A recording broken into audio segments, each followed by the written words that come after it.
যেমিন যাবেন সেমিন টাকা পয়সা, একদিন কাজ করলে 700-800 টাকা। এখন কি কোনো অভাব আছে নাকি?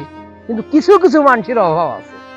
আগে তো এই ভুঁড়োর ভাত ছিল, এই ভুঁড়োর ভাত খাওয়ার জন্য একক তো ভাত খাওয়ার জন্য সারাদিন মানসি হচ্ছে একজনের বাড়ি মাহেন্দারি থেকে, যে কোনো রকম পেটটা চলুক, টাকা তো দূরে থাক, আগে পেটটা চলুক।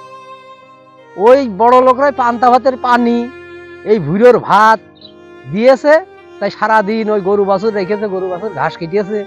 এখন কি সেরাম আছে নাকি কোন দিন? এখন বাংলাদেশ কত উন্নত, চিকুন চালির ভাত খাচ্ছে, উন্নত কত। এই ভুঁড়োর ভাত মানুষ যে কত খাওয়া খাইয়েছে, আমার বাপ দাদাদের মুখে, দাদা তো আমি দেখিনি, বাপের মুখে শুনেছি যে মানুষ আগে এই ভুঁড়োর ভাত, পান্তা ভাতের পানি কত কষ্ট করিয়েছে।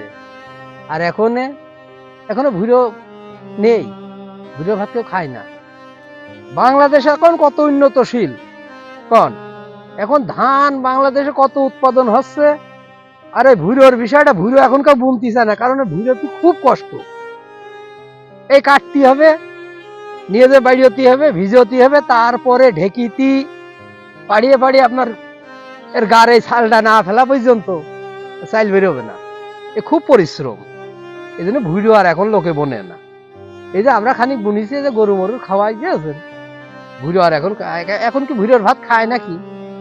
বাংলাদেশ এখন কত উন্নত, মানুষ সব এখন চিকুন চালির ভাত খাচ্ছে।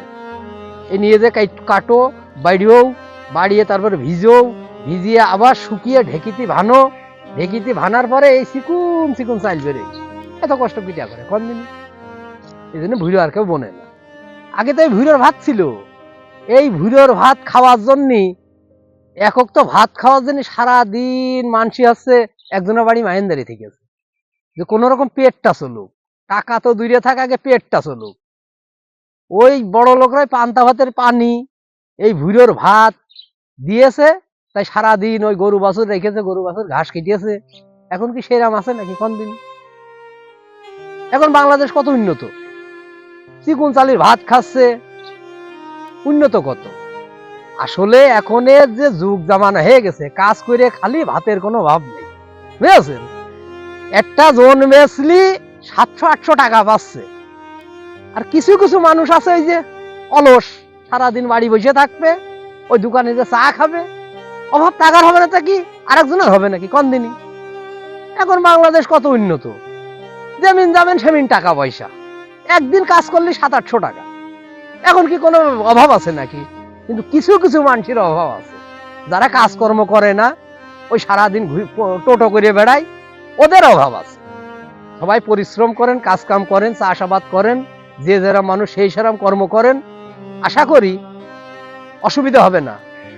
সবারই রুটি রুজি মালিক আল্লাহ, একভাবে না একভাবে চলবেই।